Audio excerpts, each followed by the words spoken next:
आणि म्हणून संपूर्ण जगताला, संपूर्ण जगतामध्ये व्यापणारं ईश्वर तत्व आहे तो अंतरात्मा. त्यालाही अंतरात्मा असं म्हणतात. ईश्वराला अंतरात्मा असं म्हणतात.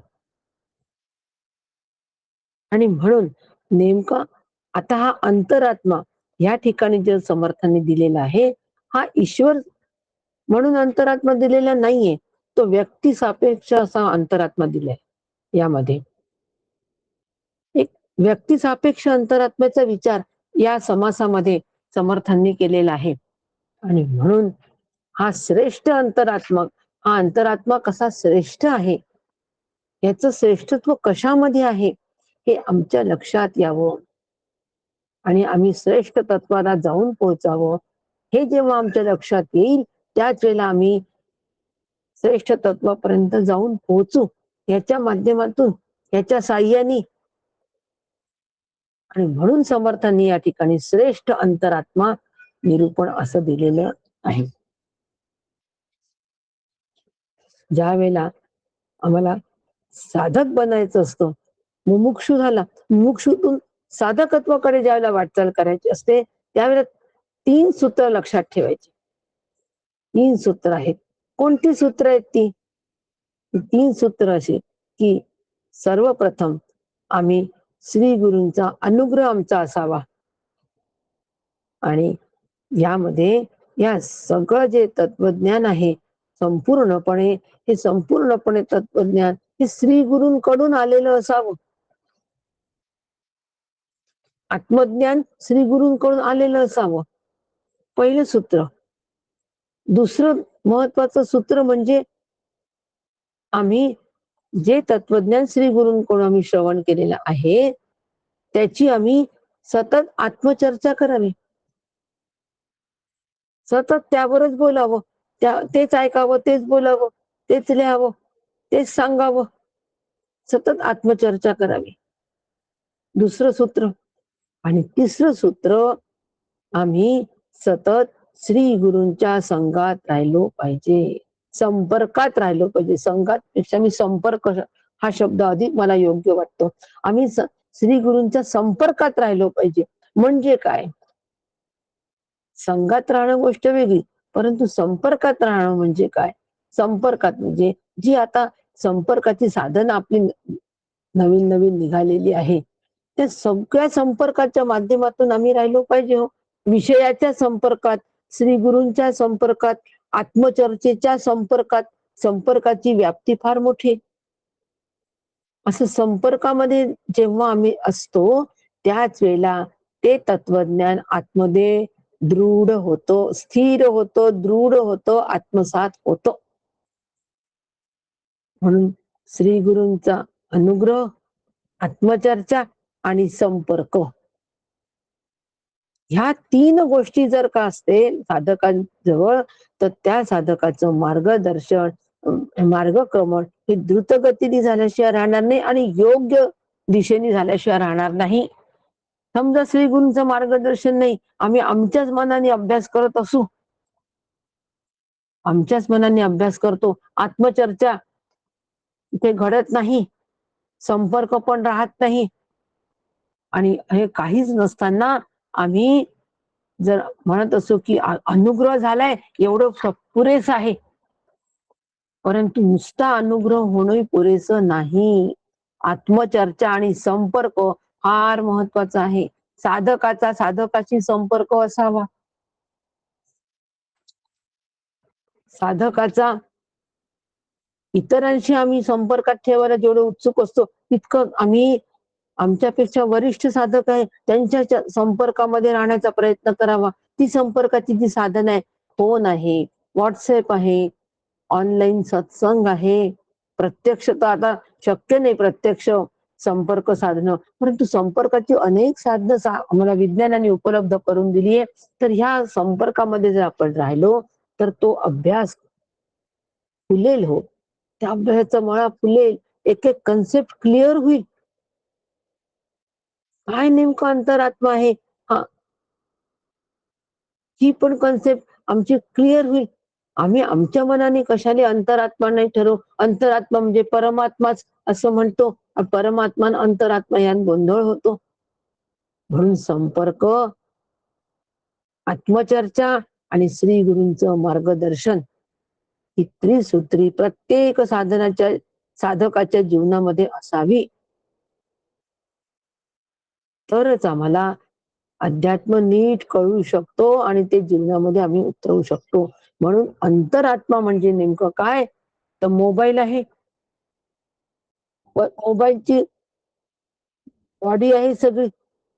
आता या मोबाईलला हा मोबाईल केव्हा उपयोगात येतो? जेव्हा तो ऍक्टिव्हेट होतो त्यावेळेला तो उपयोगात येतो. तो ऍक्टिव्हेट केव्हा होतो? तुम्ही म्हणाल की चार्जर लावलं की ऍक्टिव्ह होतो. फार सोपं आहे. चार्जर लावलं की ऍक्टिव्ह होतो. ढोबळमानाचं उत्तर आहे. परंतु तो ऍक्टिव्हेट केव्हा होतो? ज्या वेळेला आम्ही ते चार्जर लावतो, चार्जरनी बॅटरी चार्ज होते. आतली बॅटरी चार्ज झाली की मग तो मोबाईल ऍक्टिव्हेट होतो. तोपर्यंत होतो का? बॅटरी काढून टाका. बॅटरी काढून टाका आणि किती प्लग लावा. होईल का मोबाईल चार्ज? अजिबात होणार नाही. बरं मोबाईल चार्ज नाही झाला तर आम्हाला मोबाईलचा उपयोग होईल का? अजिबात होणार नाही. बॅटरी गेलीये, मोबाईल आहे तसाच आणि वीज पण तशीच आहे. वीज सुद्धा तशीच आहे. वीज तशीच आहे, मोबाईल तसाच आहे. पण बॅटरी काढल्यामुळे त्याच्यामधलं चार्जिंगचा जो प्रश्न आहे तो होत नाही. मोबाईल ऍक्टिव्हेट होत नाही. मोबाईल उपयोगात येत नाही. ही जी बॅटरी आहे, ही बॅटरी चिदाभासासारखं काम करते. असा चिदाभास आमच्या बुद्धीमध्ये पडलेलं कुटस्थाचं प्रतिबिंब म्हणजे चिदाभास हा आमच्या देहाला ऍक्टिव्हेट करतो. पक्क लक्षात ठेवा.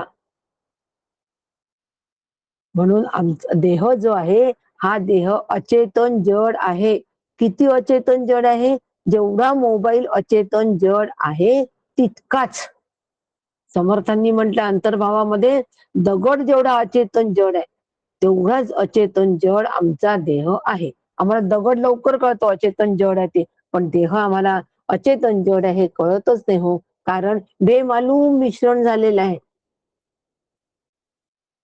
बेमालूम मिश्रण आहे आणि बेमालूम मिश्रण असल्यामुळे ती युती असल्यामुळे जड चेतनाची युती आहे. जड चेतनाचं बेमालूम मिश्रण असल्यामुळे आमच्या लक्षात ही गोष्ट येत नाही आणि म्हणून आम्ही चेतनाची सगळे धर्म शरीरावर लावतो आणि शरीराला चैतन्य आहे असं म्हणतो. आणि ते चैतन्य गेलं की मग आम्हाला शोक झाल्याशिवाय राहत नाही. आहे सुद्धा शोक निवृत्ती. सांख्य योगामधून शोक निवृत्ती कशी? आणि म्हणून अंतरात्मा जो आहे हा अंतरात्मा मुळापासून सैरावैरा अवघा पंचीकरण पसारा त्यात साक्षत्वाचा दोरा तोही तत्वरूप. काय झालं? मूळ मायेपासून हा पंचीकृत सगळा महाभूतांचा नामरूपात्मक पसारा तयार झाला. हे सगळ्यांना आपल्याला माहितीये. आणि त्या पसाऱ्यामध्ये व्यापून असलेलं जे तत्व आहे ते ईश्वर तत्व आहे. त्यांनी सगळ्यांना ऍक्टिव्हेट केलेलं आहे. आणि असं जे ईश्वर तत्व आहे समर्थ म्हणतात ते सुद्धा माईकच आहे बरं का.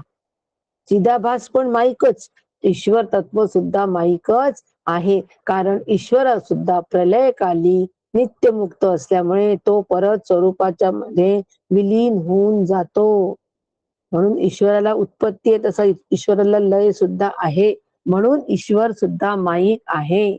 म्हणून आम्ही त्या ईश्वर भावाच्या मागे तिथेच थांबता कामा नये, त्याच्या पलीकडे जायचं. ईश्वराचं अधिष्ठान ब्रह्म आहे ते मी आहे.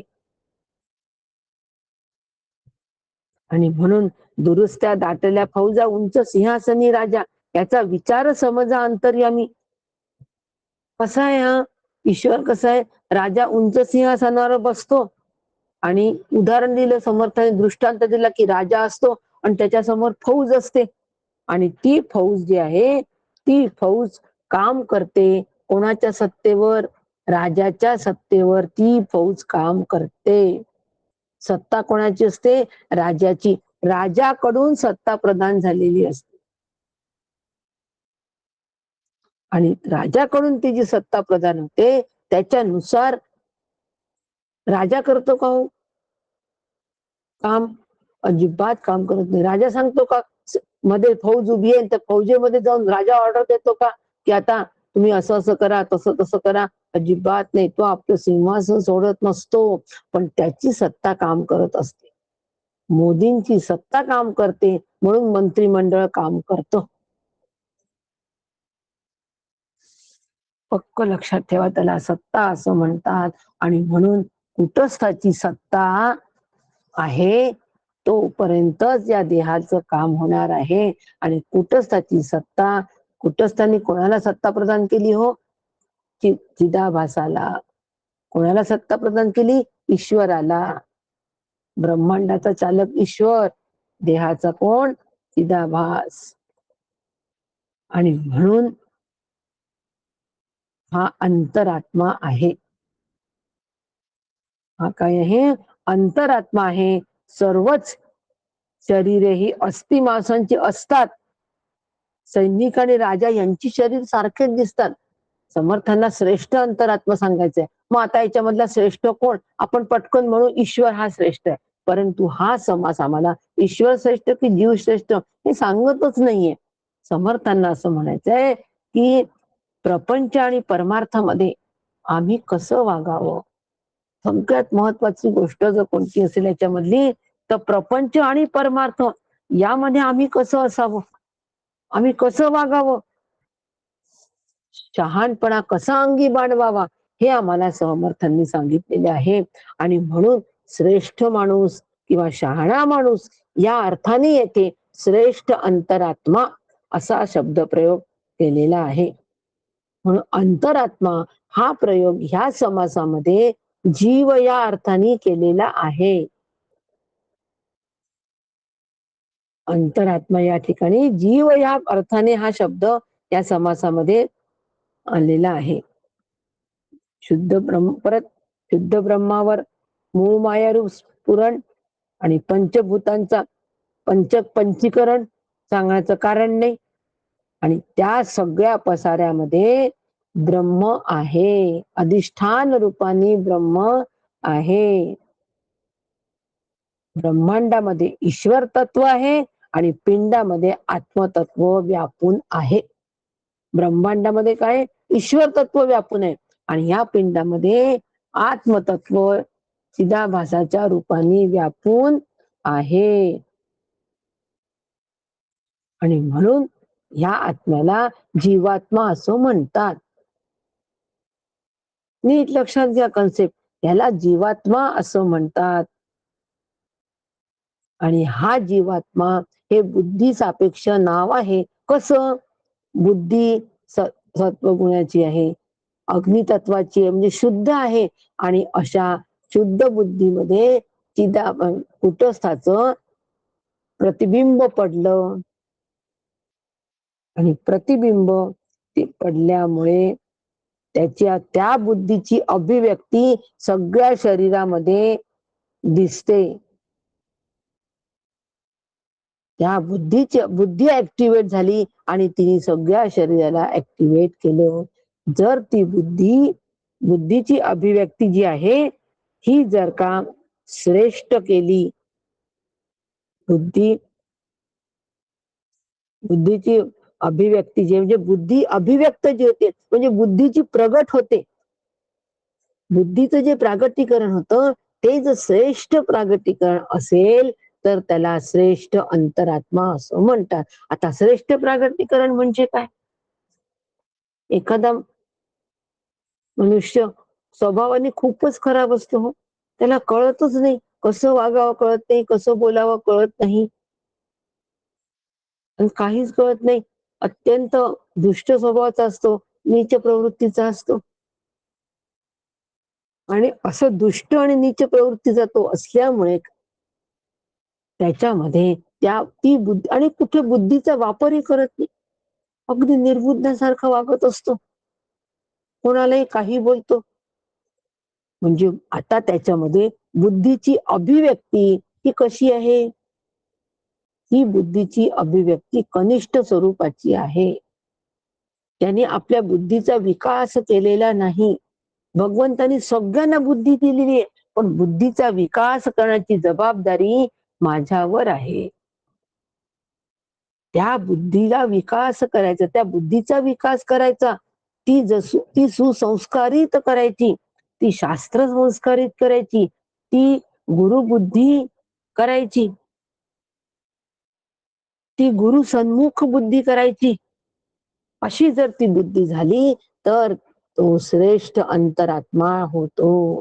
तर ती श्रेष्ठ बुद्धी होते आणि त्या श्रेष्ठ बुद्धीला श्रेष्ठ अंतरात्मा असं म्हणतात. पक्क छान लक्षात ठेवा अगदी हे. आणि एखाद्या माणसाच्या मध्ये तो इतका तमोगुण असतो की त्या बुद्धीची अभिव्यक्ती बरोबर होत नाही, म्हणजे बुद्धीचं प्रागटीकरण बरोबर होत नाही. तो कनिष्ठ, तो आपल्या जीवनाचं नुकसान करून घेतो. तो अत्यंत कनिष्ठ असतो, अधम होतो. आणि अशा कनिष्ठ आणि अधम जीवाला पुनरपी जननम आहेच. आणि जो आपल्या स्वतःच बुद्धीचा नीट विकास करतो, तो श्रेष्ठ या पदवीला जाऊन पोहोचतो.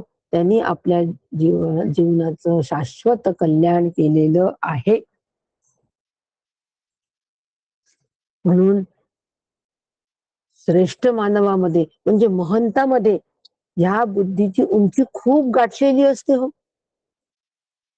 कशी गाठलेली असते? महंत निरपेक्ष प्रेम करतात. श्रीगुरूंचं प्रेम कसं असतं? निरपेक्ष असतं. काय बुद्धीची उंची आहे बघा. निरपेक्ष प्रेम, काहीच अपेक्षा नाही.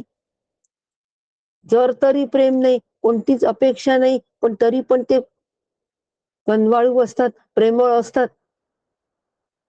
श्रेष्ठ बुद्धीचं लक्षण आहे. सगळी महंताची जी लक्षण आहे ती श्रेष्ठ बुद्धीची लक्षण आहे, म्हणजे श्रेष्ठ अंतरात्म्याची लक्षणं आहेत. का श्रेष्ठ अंतरात्मा असं म्हटलेलं आहे समर्थांनी? कारण आता या ठिकाणी बुद्धीचा प्रांत येतो आणि त्या बुद्धीवर संस्कार हे मला करायचे असतात. तो पुरुषार्थ असतो. ती वासनेप्रमाणे असते बुद्धी. जन्म घ्यावा लागे वासनेच्या संगी. वासनानुसारणी अशी ती बुद्धी असते. तिला शास्त्रानुसारणी करायची, म्हणजे शास्त्राप्रमाणे चालणारी बुद्धी करायची आणि ती श्रेष्ठ बुद्धी आहे. गुरुबुद्धीच्या अनुकूल मला माझी बुद्धी करायची. माझी बुद्धी मी श्रीगुरूंना गहाण टाकायची आणि त्यांच्या बुद्धीप्रमाणे मी जर माझं जीवन जात असेल तर मी श्रेष्ठ अंतरात्मा आहे. बुद्धीचा विकास याला म्हणतात बुद्धीचा विकास. बुद्धीच्या विकासाचे वर्ग असतात हो. चित्रकला, बुद्धीचा विकास होतो. आणखीन काय काय प्रकार असतात, त्यांनी बुद्धीचा विकास होतो. पण बुद्धीचा विकास होतो, तो हुशार होईल, मार्क मिळेल, मेरिट येईल. परंतु ती बुद्धी, त्या बुद्धीने जर सद्विचार केला नाही, चांगले विचार केले नाही, तो सत्प्रवृत्त जर नसेल तर तो श्रेष्ठ ठरत नाही. आणि हे समर्थांना आम्हाला या समासामध्ये सांगायचं आहे, आवर्जून सांगायचंय. खूप सोपा समास आहे हो, सगळ्यांना समजेल इतका सोपा आहे. पण ह्या समासामधलं श्रेष्ठत्व कळलं पाहिजे. कशाला श्रेष्ठ म्हटलंय समर्थांनी हे मला कळलं तर हा समास अतिशय सुंदर आणि सहज आपल्या जीवनामध्ये उतरवण्यासारखा. म्हणून समर्थ ज्या महंतांमध्ये ही श्रेष्ठ बुद्धी असते आणि त्यांनी त्या बुद्धीने उंची गाठलेली असते. ऐसी कळवळ्याची जाती करी लाभा विनो प्रीती. काय बुद्धीची उंची आहे? लाभाविण्याप्रती करते ती बुद्धी. सगळ्यांच्या कल्याणाचाच विचार करते हो. सगळ्यांच्या हिताचाच विचार करते ती बुद्धी. आपल्या स्वतःचा विचार नाही करत. नाही, माझा फायदा बघते मी आधी. आपण काय करतो सामान्य माणूस आधी आपला फायदा बघतो आणि आपला फायदा झाला की मग दुसऱ्यांचा विचार करतो. श्रेष्ठ अंतरात्मा नाही.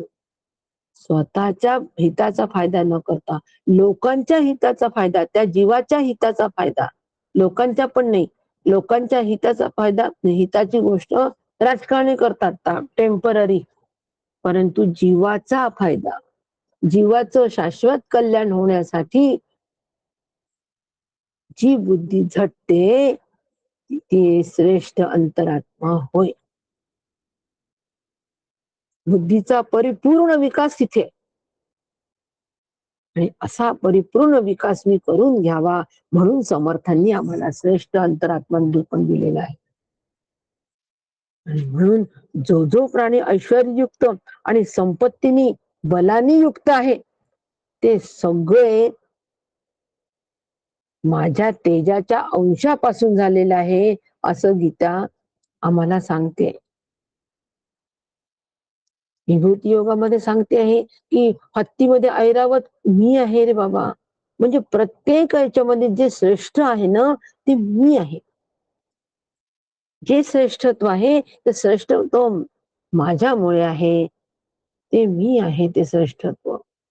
असं श्रेष्ठत्व मी पण प्राप्त करून घ्यावं आणि श्रेष्ठ अंतरात्मा व्हावा. त्यासाठी सगळं समर्थांनी त्याच्यासाठी एवढा खटाटोप केलेला आहे.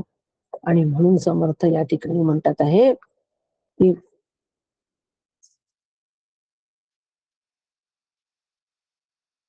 राजाच्या सत्तेने सैन्य चालते, रायाच्या सत्तेने चालते, परंतु अवघी पंचभूते मुळी अधिक जाणीवेचे ते अधिष्ठान आहे. ही ओवी नीट समजून घेऊया. राजाच्या सत्तेने सैन्य चालते, मान्य आहे की नाही? अगदी. पण दोघांचे शरीर पंचभौतिक आहे की नाही? राजाचे शरीर पंचभौतिक आहे आणि सैनिकांचे शरीर पंचभौतिक आहे. पण राजाजवळ सत्ता हे अधिक तत्व आहे, मान्य आहे की नाही? राजाजवळ सत्ता आहे की नाही? म्हणून राजा श्रेष्ठ आहे की नाही? आणि सैनिक श्रेष्ठ आहे का? नाही. राजाची सत्ता काम करते, राजाने काम करत, त्याची सत्ता काम करते. त्याच्याजवळ सत्ता असल्यामुळे तो श्रेष्ठ आहे. अगदी त्याचप्रमाणे जेवढे अचेतन पदार्थ आहे या अचेतना पदार्थामध्ये बुद्धी नसल्यामुळे त्यामध्ये चिदाभास नसतो. बुद्धी नसल्यामुळे चिदाभास नसतो. आणि जीवामध्ये त्रिगुणात्मक, हा जीव त्रिगुणात्मक आहे, सत्वरजतम. आणि सत्वरजतम असून 5 महाभूतांचा हा बनलेला आहे. त्यातल्या सत्वापासून बुद्धी झालेली आहे तयार, आणि त्या बुद्धीमध्ये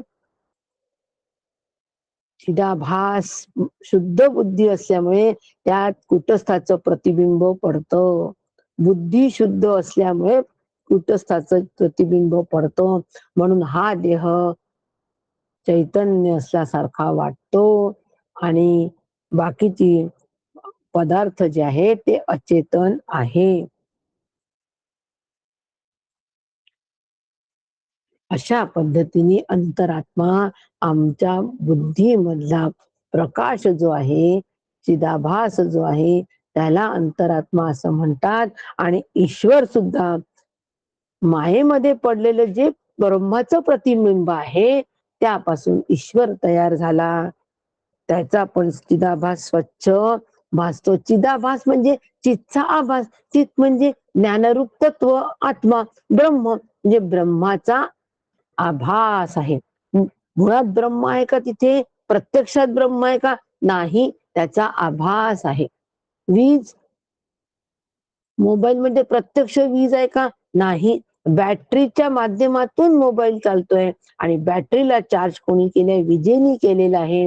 म्हणून मोबाईल खराब झाला तरी सुद्धा मला वाईट वाटण्याचं कारण नाही. बॅटरी खराब झाली तरी वाईट वाटण्याचं कारण नाही, कारण बॅटरीला चार्ज करणारी जी वीज आहे ती आहे आहे आणि आहे, आणि ती मी आहे. म्हणून देह गेला तरी आता शोक करण्याचं कारण नाही. हा चेतन जड आहेच, ह्याच्यामधला चिदाभास जो आहे, जीवात्मा जो आहे, हा जीवात्मा गेला तरी मी शोक करण्याचं कारण नाही, कारण मी कोण आहे? मी वीज म्हणजे कुटस्थ आत्मा आहे, जो देह गेला तरी आहे आणि देह आहे तरी आहेच. तो मी आहे. अशा पद्धतीने जर आम्ही बुद्धीचा आमचा विकास केला तर आमचा श्रेष्ठ अंतरात्मा होईल. आपण म्हणतो काय श्रेष्ठ महात्मे होते, खरं खूप श्रेष्ठ महात्मे. का श्रेष्ठ महात्मे? कशावरून ते श्रेष्ठ झाले? त्यांनाही तर 2 हात, 2 पाय, 2 नाक, 1 नाक, 2 डोळे आहेच. मग शरीर पंचभूतांचं, त्यांचं पण शरीर पंचभूतांचे आहे आणि माझेही शरीर पंचभूतांचे. मग ते श्रेष्ठ कोण आहे त्यांच्यातलं? असा विचार आपल्याला करायला पाहिजे की नाही, की त्यांच्यातलं श्रेष्ठ कोण आहे? काय, कोणतं तत्व श्रेष्ठ आहे त्यांच्यामधलं? त्या श्रेष्ठ तत्वाचा विचार, त्यांच्यामध्ये श्रेष्ठ तत्व हे त्यांची बुद्धीत पडलेला चिदाभास, हे श्रेष्ठ तत्व आहे. त्या बुद्धीचा पूर्णपणे विकास झालेला आहे. तो चिदाभास झाकायला गेलेला नाही, त्याच्यावर अंधाराचं पटल आलेलं नाही, शुभ्र असा आहे, एकदम स्पष्ट असा प्रकाश आहे. आणि तो स्पष्ट प्रकाश जीवाच्या कल्याणाचा विचार करतो, सगळ्यांचा हिताचा विचार करतो, असा तो श्रेष्ठ अंतरात्मा आहे. आणि म्हणून मला श्रेष्ठ अंतरात्मा जर व्हायचं असेल तर मात्र त्या ठिकाणी आम्हाला विवेकाचा वापर करावा लागेल. समर्थ म्हणतात, विवेके बहुत पैसावले, म्हणून अवतारी बोलिले, मनु चक्रवर्ती झाले येण्याची नाही. जे महात्मे विवेकाने व्यापक होतात त्यांना अवतार असं म्हणतात. अवतार रामाचा अवतार, कृष्णाचा अवतार, त्यांचाही देह पंचमहाभूतांचा आहे, होता आमचाही देह पंचमहाभूतांचा आहे. रावणही पंचमहाभूतांचाच बनला होता हो, आणि राम पण पंचमहाभूताचेच होते, पण राम श्रेष्ठ होते, रावण अधम होता, दुष्ट होता, कनिष्ठ होता, कारण रावणाच्या बुद्धीचा विकास रावणाने केलेला नव्हता. तो दुष्ट प्रवृत्तीचा असल्यामुळे तो कनिष्ठ जातीचा होता. तो कनिष्ठ आहे. आम्ही जातीवरून श्रेष्ठ कनिष्ठ कशाला ठरवायचा? ज्याचा बुद्धीचा विकास नीट झालेला आहे, कुठपर्यंत? निरपेक्ष तत्वापर्यंत बुद्धीच्या माध्यमातून ते तत्व समजून घ्यायचं, आणि त्या ठिकाणी बुद्धी निवृत्त झाल्याशिवाय तत्स्वरूप आम्ही होत नाही. पण तिथपर्यंत आम्हाला बुद्धीचा विकास करत न्यायचा. आणि म्हणून हे विवेकाने आम्हाला व्यापक व्हायचं आहे. म्हणून जेथे उदंड जाणीव त्याची तितुके सदैव, थोडे जाणीवेने न देव होतील लोक. बुद्धी शुद्ध असल्याने प्रकाशमान चिदाभास जेवढा अधिक जाणवत राहतो तेवढी ती व्यक्ती दैवी समजावी, मानावी.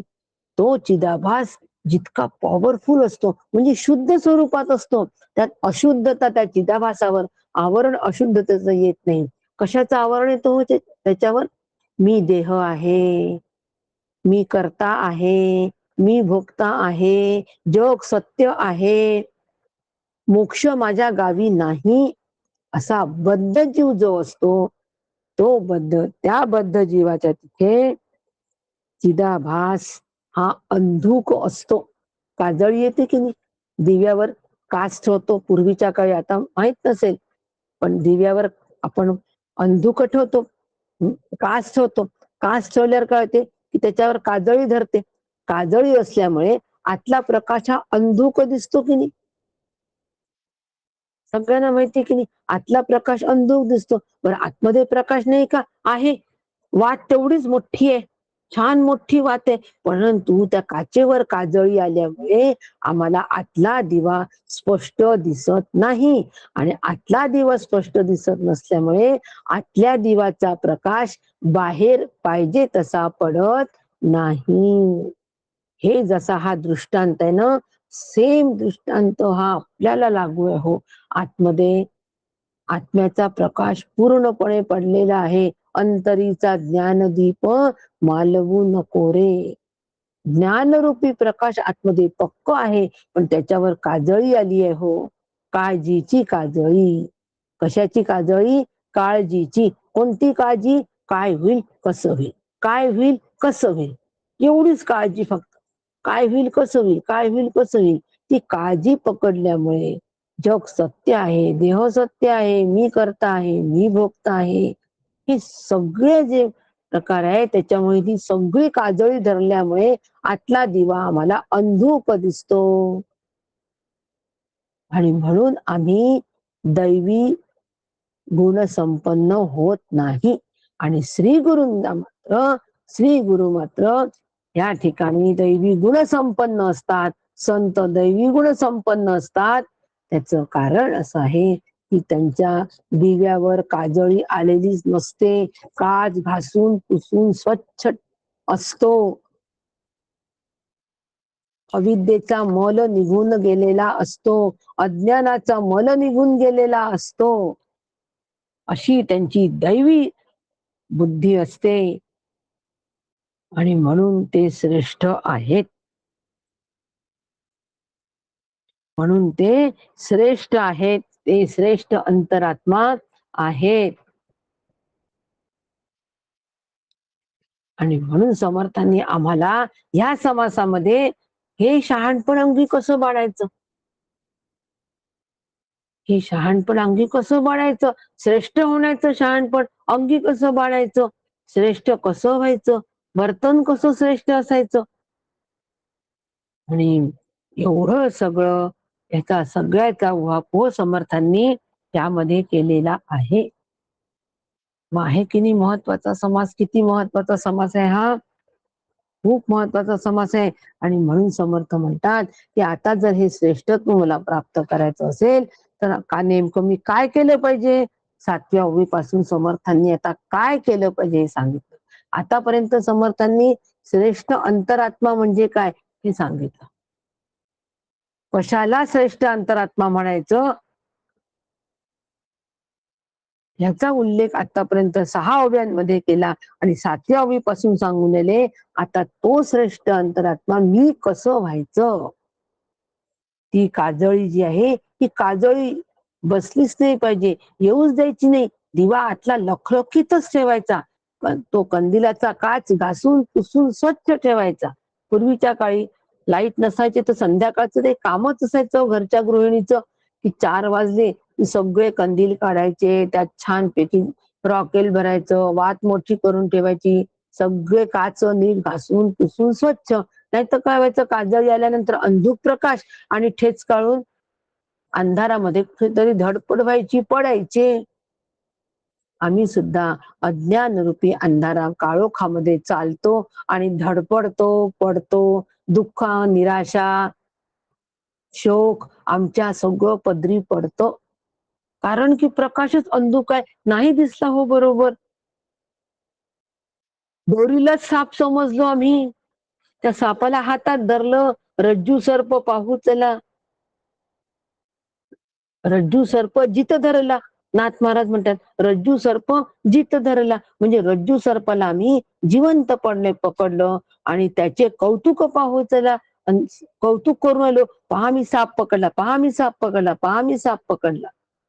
कारण आम्हाला काजळीमध्ये, काळजीच्या काजळीमध्ये अंधुक प्रकाश होता म्हणून ती दोरी दिसली नाही. सापाला उचलल्याच्या समाधानात, आनंदात आम्ही होतो. आणि त्याचा मग ज्याला ज्याला ती बुद्धी असते की अरे ही तर दोरी उचलली आणि तो हसतो.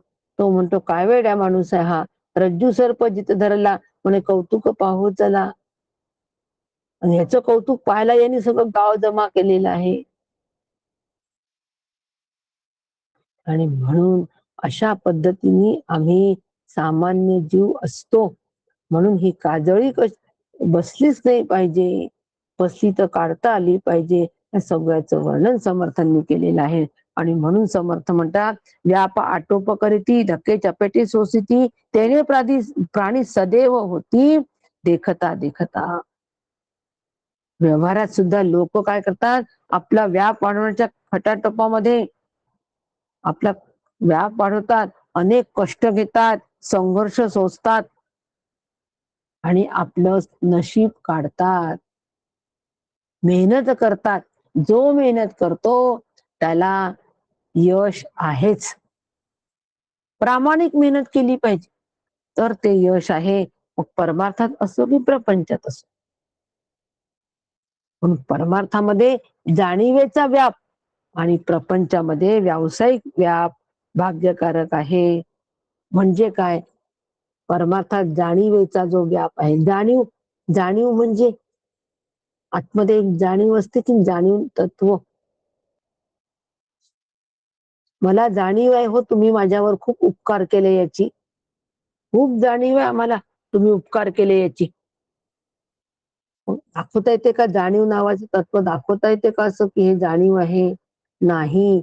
पण त्याची सगळी हालचाल जी आहे ती त्या व्यक्तीप्रती अत्यंत शरणागतीची असते. कारण अत्यंत संकटात त्यांनी वाचवलेलं असतो. पण त्याच्याप्रती त्याची शरणागतीची सगळी हालचाल असते. त्याची बॉडी लँग्वेज त्याच्याप्रती कृतज्ञता भाव व्यक्त करते. आमची नाही का श्री गुरुप्रती कृतज्ञता भाव व्यक्त होत. आपल्यामधल्या एका साधकाने सुंदर केलेलं आहे. कृतज्ञता भाव व्यक्त केलेला आहे श्री गुरूंबद्दल. काव्य केलंय छान. धन्यवाद, धन्यवादचं काव्य केलंय. त्यांना धन्यवाद नाही म्हणायचं श्री गुरूंना. ते काव्यापुरतं मर्यादित त्यांनी ते धन्यवाद ते म्हटलंय. पण त्यांचा त्या धन्यवादाच्या मागचा भाव त्यांचा काय आहे? कृतज्ञता. श्री गुरूंप्रती कृतज्ञता. फार सुंदर असं बोलकं काव्य ती श्री गुरूंप्रती कृतज्ञता व्यक्त केलेली आहे. आणि श्री गुरूंप्रती कृतज्ञताच व्यक्त करायची असते. कृतज्ञ भाव तिथे असावा. आणि म्हणून आता अशा पद्धतीची आमची जी श्री गुरूंप्रतीचा व्यवहार असतो ना, त्यात जाणीव असते की नाही की यांनी आमच्यावर खूप उपकार केले, आम्हाला शाश्वत कल्याणाचा मार्ग दाखवलाय. ती जी तो जो भाव आहे श्री गुरूंप्रती आमचा असलेला त्याला जाणीव असं म्हणतात. मला जाणीव आहे हो, यांनी माझ्यासाठी काय केलं ते. हा जाणीवेचा व्याप वाढवायचा आणि कुठपर्यंत न्यायचा? स्वरूपाच्या शुद्ध जाणीवेपर्यंत मी ब्रह्म आहे. ह्या शुद्ध जाणीवेपर्यंत हा व्याप वाढवायचा. व्याप तेवढं वैभव. असं समर्थ सांगतात आहे आम्हाला. आणि हा श्रेष्ठ अंतरात्मा होईल मग. व्याप तेवढं वैभव पर्यंत येईल त्यावेळेला तो श्रेष्ठ होईल. ऐसे हे आता वर्तते मूर्ख लोकास कळे ना ते, विवेके मनुष्य समजते सकळ काही. व्याप वाढवणारे वर्तन असेल तर तसं फळ आम्हाला मिळतो. आम्हाला आमच्या बुद्धीचा व्याप म्हणजे बुद्धी आम्हाला व्यापक करायची आहे. व्याप वाढवायचे म्हणजे बुद्धी व्यापक करायची. किती व्यापक करायची? निरपेक्ष व्यापक करायची. या सापेक्षता सोडून द्यायची. निरपेक्ष व्यापक आहे. आम्ही सापेक्ष गोष्टीमध्येच बुद्धी खर्च करतो. थांबा, मी जरा विचार करतो, की आज ते लोक का आले नाही आपल्याकडे? किंवा आले तर ते आपल्याशी का बोलले? अरे सापेक्ष विचार कशाला करतात आहे? बुद्धीला का ताण देतात आहे? नाही आले, नाही आले. काय बिघडलं? नसेल जमलं. नाही, बुद्धीला ताण द्यायचा. नको नको ते तर्क काढायचे. ह्याला बुद्धीचा व्याप म्हणत नाही. अजिबात म्हणत नाही. बुद्धीचा व्याप व्याप वाढवायचा म्हणजे बुद्धी निरपेक्ष व्यापक करायची. सापेक्ष व्यापकतेमध्ये आम्ही रमायचंच नाही. आम्ही फार सापेक्ष व्यापकतेमध्ये रमतो. फार सापेक्षतेमध्ये रमतो.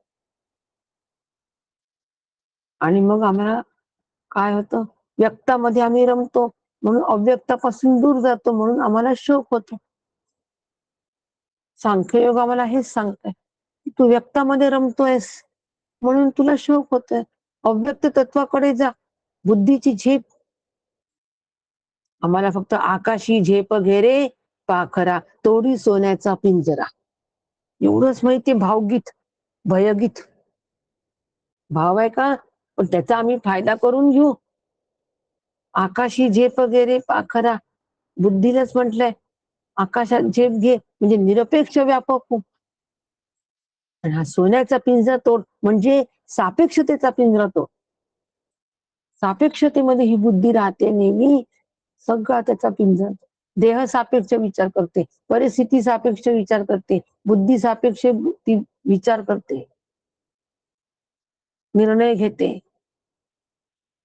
परिस्थिती सापेक्ष, देह सापेक्ष, ब्रह्मांड सापेक्ष, सगळं सापेक्ष सापेक्षचा विचार करते. आणि म्हणून तिचं वैभव होत नाही.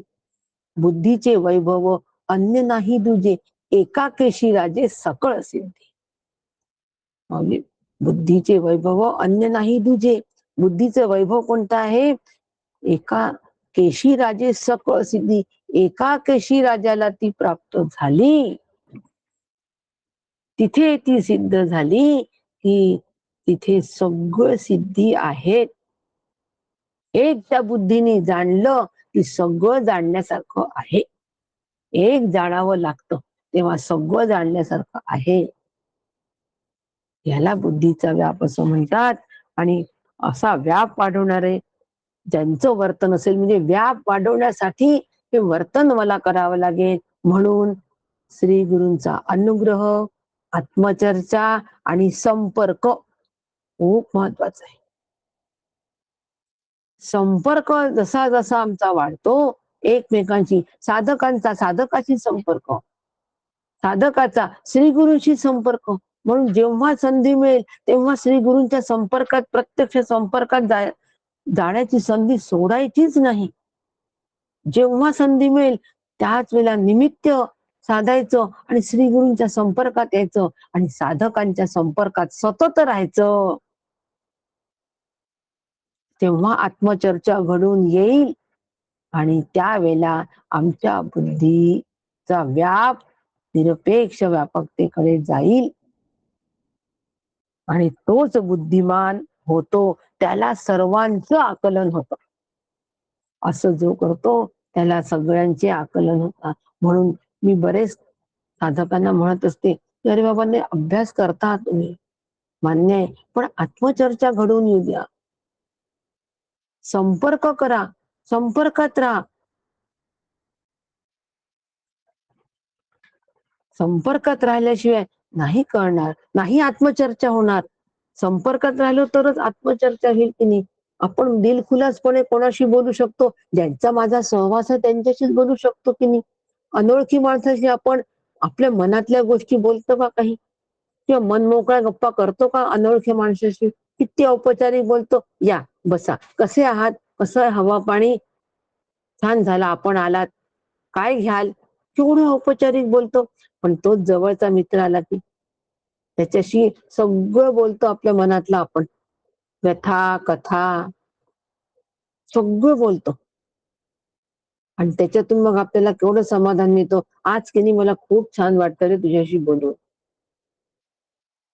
समाधान मिळालं. पण ते समाधान टिकाऊ नसतो. मित्र गेला की समाधान गेलं. पण जर असं संपर्क वाढवला, आम्ही एकमेकांशी संपर्क वाढवला तर एकमेकांशी आंतरिक जवळीक साधल्या जाईल. आणि आंतरिक जवळीक साधली की अंतरीचे बोल येतील. त्याच्याशी संवाद करताना अंतरीचे बोल येतील आणि ती अंतरीचे बोल आत्मचर्चा होईल, उदंड विशद. आणि कशाबद्दल आत्मचर्चा? एकच तत्वाबद्दल आत्मचर्चा. त्या तत्वाची आम्हाला जाण कोणी दिलीये? श्री गुरूंनी दिलीये. केव्हा दिलीये? अनुग्रहकालीन दिलीये. याला म्हणतात व्याप. बुद्धीचा व्याप वाढवण्याचं वर्तन. वर्तन म्हणजे वागणूक. अशा पद्धतीची वागणूक जर आमची असेल, म्हणून ती त्रिसूत्री मी सुरुवातीला सांगितली, तरच सर्वांचंच उत्तम आकलन होईल. तोपर्यंत बुद्धीला आकलन होणार नाही. ती काळजीच्या काजळीमध्ये जितकी राहील तितकं आकलन नाही. प्रकाश कमी असेल तर समोरच्या वस्तू दिसतील का आम्हाला? अजिबात दिसणार नाही. त्या प्रकाशावर काजळी आली तर समोरच्या वस्तू दिसतील का? नाही.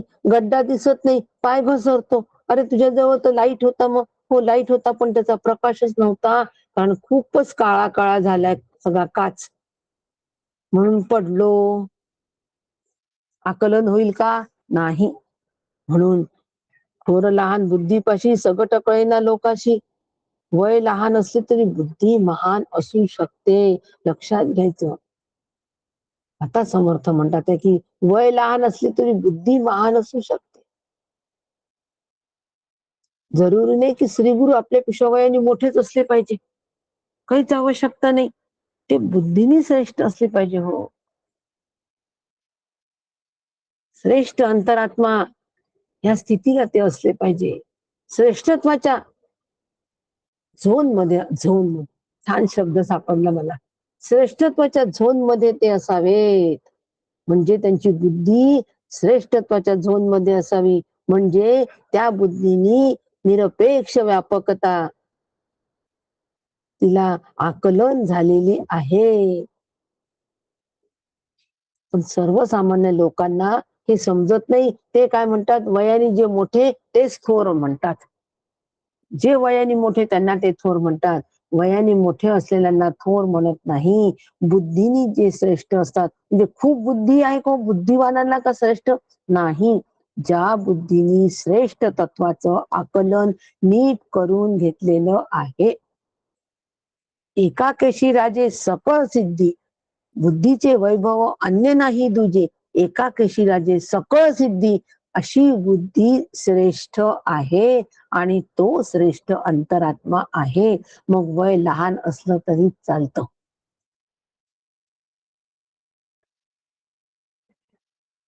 हस्तामलक किती लहान होते? 12 वर्षाचे होते आणि आचार्यांना उत्तर देऊन आले, सनित्योपलब्धी स्वरूपोहमात्मा. 12 वर्षाचा मुलगा देतो का हो? आपण म्हणतो 12 वर्षाचा मुलगा काहीच कळत नाही, पण देतोय उत्तर, सनित्योपलब्धी स्वरूपोहमात्मा. श्रेष्ठ बुद्धी, श्रेष्ठ अंतरात्मा ह्याला म्हणतात. आणि म्हणून वयाने राजा वयाने लहान असला तरी प्रजेतील वृद्ध त्याला नमस्कार करतात. समर्थांनी उदाहरण दिले की राजा जरी लहान असला तरी प्रजेमध्ये वृद्ध माणूस जो आहे, म्हातारा माणूस, तो त्यांना नमस्कार करतो. तो नमस्कार त्यांच्या ज्ञानाला असतो. तो नमस्कार त्यांच्या श्रेष्ठत्वाला असतो. वय कितीही असो, बालक का असेना. मुक्ताबाई किती वर्षाची होती? 8 वर्षाची होती. आणि चांगदेव महाराज 1400 वर्षाचे होते. मुक्ताबाईची मुरडी 8 वर्षाची होती. हो, परंतु उपदेश केला 1400 वर्ष असणाऱ्या चांगदेवांना उपदेश केला आणि चांगदेव शरण आले आणि मुक्ताबाईला श्री गुरु म्हणून स्वीकारलं, लोटांगण घातलं. श्रेष्ठ अंतरात्मा कोणाचा? मुक्ताबाईंचा. आणि अशा पद्धतीने वयाच्या ह्याच्यात काहीही संबंध नाही. इथे सगळं विवेकाचा संबंध आहे. म्हणून समर्थ आता आम्हाला व्यावहारिक उपदेश करतात. याच्यानंतर व्यावहारिक उपदेश करताना समर्थ म्हणतात की सर्वसामान्य लोकांची बुद्धी ही पारंपरिक ठोकताळावर आधारलेली असते. म्हणजे समजा पिता मूढ असला तरी मौंजीमध्ये त्याच्याच कडून गायत्री मंत्र घ्यायचा. आजकाल तर अशी परिस्थिती आहे की वडिलांना गायत्री मंत्र जपताच येत नाही. संध्या तर दूरच, परंतु गायत्री मंत्राचा उच्चार सुद्धा करता येत नाही. काहीतरी विचित्र करतात. ओम भूर भूर भूर भूर करतात. कशाच ओम भूर भूर भूर भूर भूर हो, अशा पद्धतीची अशा पद्धतीचे उच्चार करतात ते. नवीन पिढी, तरुण पिढी उच्चार पण त्यांना येत नाही. आणि अशा मग मौंजीमध्ये मात्र त्यांच्याचकडून मंत्र घ्यायचा, ही पारंपरिक रूढी आहे आणि त्या रूढीप्रमाणे आम्ही चालतो. सामान्यांना हे काहीच कळत नाही. किती कोणाला सांगितलं तरी कळत नाही. आणि एखादा लहान तरुण जर का यशस्वी झाला, श्रेष्ठत्वामध्ये पुढे आला, शुकदेव लहान होते हो. काय वैराग्य होतं त्यांच्याजवळ. महान वैराग्य, प्रखर वैराग्य होतं. असे लहान एखादा वयाने लहान तरुण जर समोर आला, यशस्वी झाला, तर त्यांचं आम्ही मत्सर करतो. मत्सर करतो आम्ही अशांचं. तरुण असून समोर आलाय आणि आम्ही वृद्ध असून तिथेच आहोत. अजून आम्ही इतके वर्ष मेहनत करतोय, आम्हाला काहीच मिळालं नाही आणि हा पहा कानामागून आला आणि तिखट झाला. आमच्यापेक्षा लहान आहे आणि याला सगळंच साधलं. श्रेष्ठत्व त्याच्याकडे चालून आलं. म्हणून मत्सर करणारे पण लोक असतात. अशा लोकांपासून आम्ही दूर राहावं, कारण मग आमची पण बुद्धी तशीच होते, क्षुद्र होते. म्हणून ज्यांना बोलण्याचा अर्थ कळत नाही, राजकारणाची वर्म कळत नाही, तो सुद्धा तो वयाने जरी मोठा झाला तरी आपल्या मोठेपणाला घट्ट धरून ठेवतो. केवळ वयाने मोठेपणा म्हणजे मोठा नाही, ते कुचकामी आहे. म्हणून जन्माने जरी मोठेपण मिळत असेल तरी त्या मोठेपणाला काही किंमत नाही, असं समर्थांना आम्हाला वारंवार वारंवार सांगायचं आहे. तो श्रेष्ठ नाही असं वारंवार सांगायचं आहे. पण तरी सुद्धा हे सगळं जरी खरं असलं तरी समर्थ सांगतात की व्यवहारामध्ये जे मोठे आहेत, आपल्यापेक्षा वडील जे आहेत वयाने, त्यांचा आदर करावा, त्यांचा सन्मानच करावा, त्यांना हीन लेखू नये. काय समर्थ व्यावहारिक उपदेश करतात आहे हो. कशासाठी? त्यांना जर हीन लेखलं तर आमच्यामध्ये अहंकार बळावेल आणि त्या अहंकाराने आम्ही श्रेष्ठत्वापासून वंचित होऊ. काय सुंदर मुद्दा दिलाय बघा. व्यावहारिक उपदेश केलाय समर्थांनी. सगळेच परमार्थ करतात असं नाही, प्रपंचही करणारे असतात. जे प्रपंच करतात त्यांचा प्रपंचही सुंदर व्हावा म्हणून वडीलधाऱ्यांचा आदर करावा, त्यांना श्रेष्ठत्वाची निश्चित तो सन्मान द्यावा, त्यांचा वडीलपणा सांभाळावा. आपण वाढत्या वयामध्ये त्यांचा अपमान करतो. थांबा जरा, तुम्हाला काही कळत नाही, चुप बसा तुम्ही, तुमचा जमाना गेला.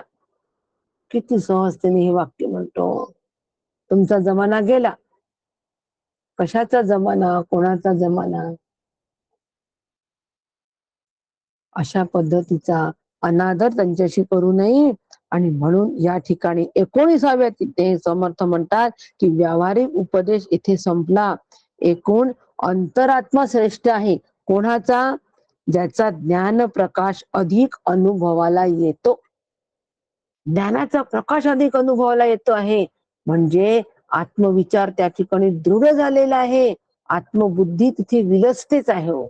आत्मवत सर्वभूतेषु, सगळीकडे आत्मा पाहण्याची ती बुद्धी तयार झालेली आहे. ज्याची ती तयार बुद्धी झाली आहे तो पारमार्थिक, तेथे पारमार्थिक मोठेपणा आहे.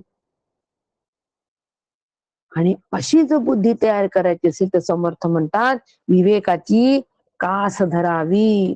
या कारणे कोणी एक शहाणपण शिकावे विवेके, विवेक न शिकता तुके तुटोनी जाती. 20वी ओवी सांगते आम्हाला की विवेकाची कास धरावी आणि शहाणं व्हावं.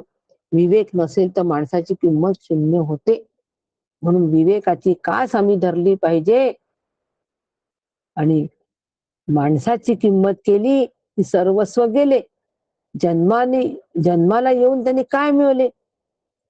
उलट त्यांनी आपल्या स्वतःला अडचणीमध्ये टाकलं. कारण आम्ही किंमत कशाची केली? माणसाची केली. त्याच्या बुद्धीच नाही केली, त्याच्या ज्ञान प्रकाशाची आम्ही करत नाही. मग अशा या माणसाला सगळेजण छी तू करतात.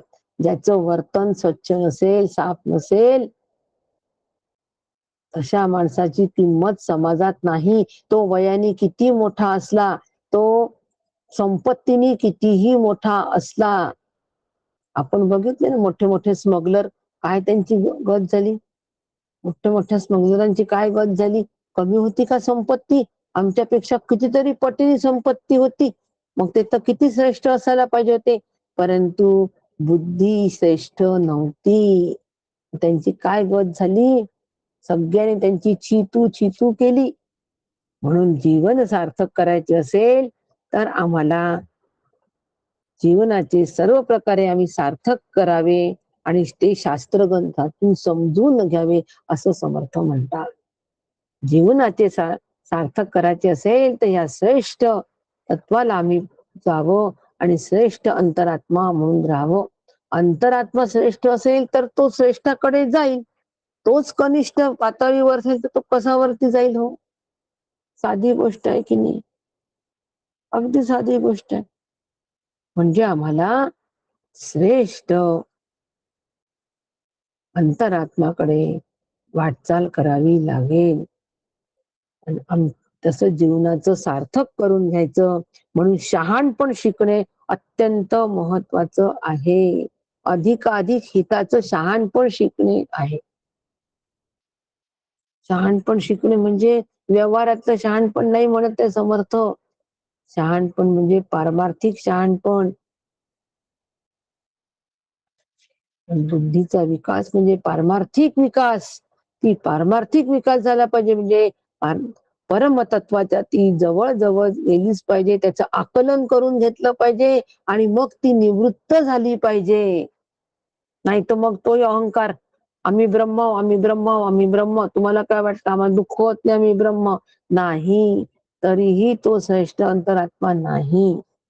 म्हणून अधिकाधिक लोकांना मग तो मान्य होतो, तो शहाणा असतो. अधिकाधिक लोक त्याच्यावर प्रेम करतात हो, त्याच्या मागे जातात. सांगावं लागत नाही. नुसतं येणार आहे म्हटलं तर तिथे गर्दी जमते.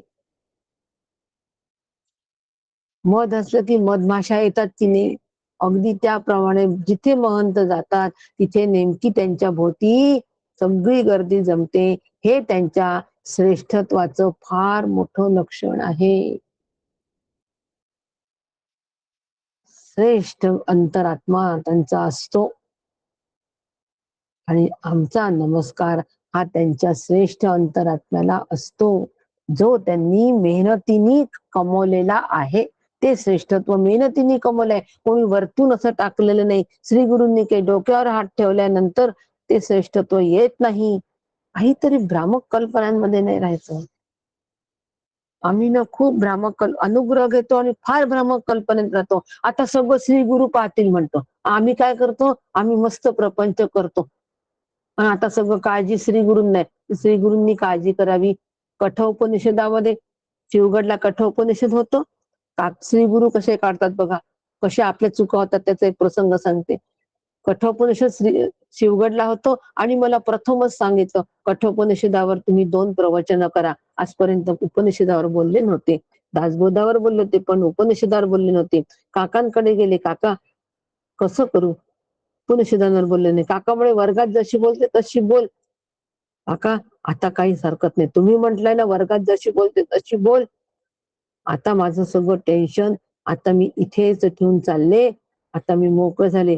काका फटकन काय म्हणाले, मी काय म्हटलं काकांना, काका आता माझं टेन्शन सगळं गेलं. तुमच्या पायाशी ते सगळं दिलं.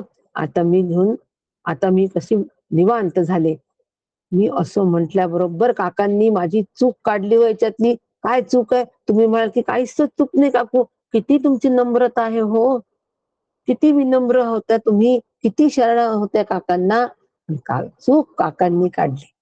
काका म्हणे तुझं टेन्शन तू माझ्या पायावर टाकून जर मोकळी होत असशील तर ते मी घेणार नाही आणि तू मोकळी होणार नाहीस. काय उत्तर आहे बघा. श्री गुरु असं आपल्याला प्रत्येक वेळेला सावध करतात. आपली चूक श्री गुरूंनी काढली, फार मोठं भाग्य असतं. ताबडतोब काका असं म्हणाले, माझ्या लक्षात आलं, अरे मी काय करते, मी टेन्शन त्यांच्या पायावर ठेवते. टेन्शनच नाही आलं पाहिजे. श्री गुरूंनी म्हटल्यानंतर टेन्शन नावाची गोष्टच नाही.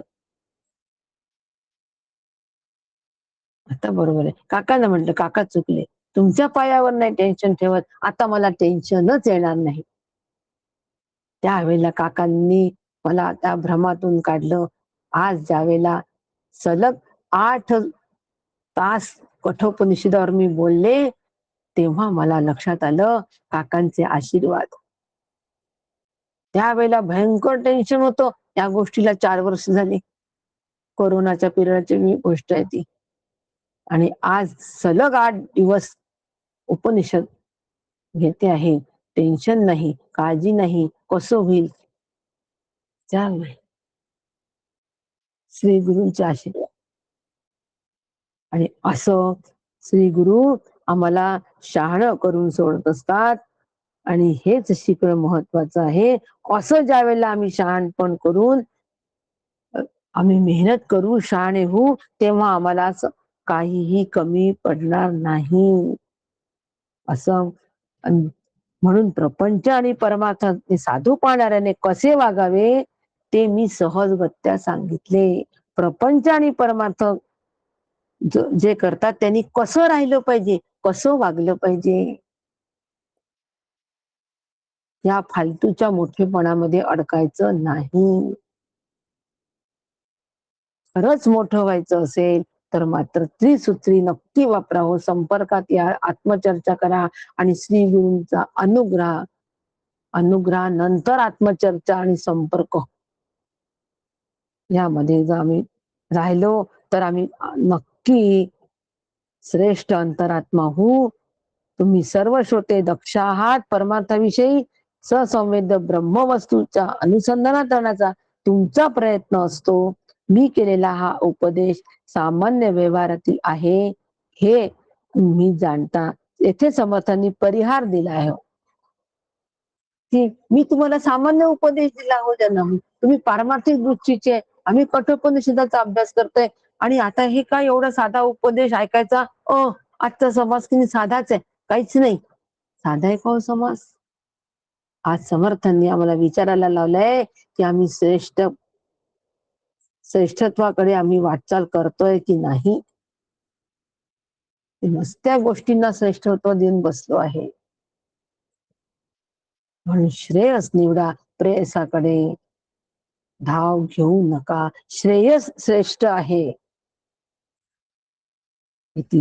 अशा पद्धतीने आजच्या समासाचा श्रेष्ठ अंतरात्मा जो आहे हे निरूपण या ठिकाणी समाप्त झालेलं आहे.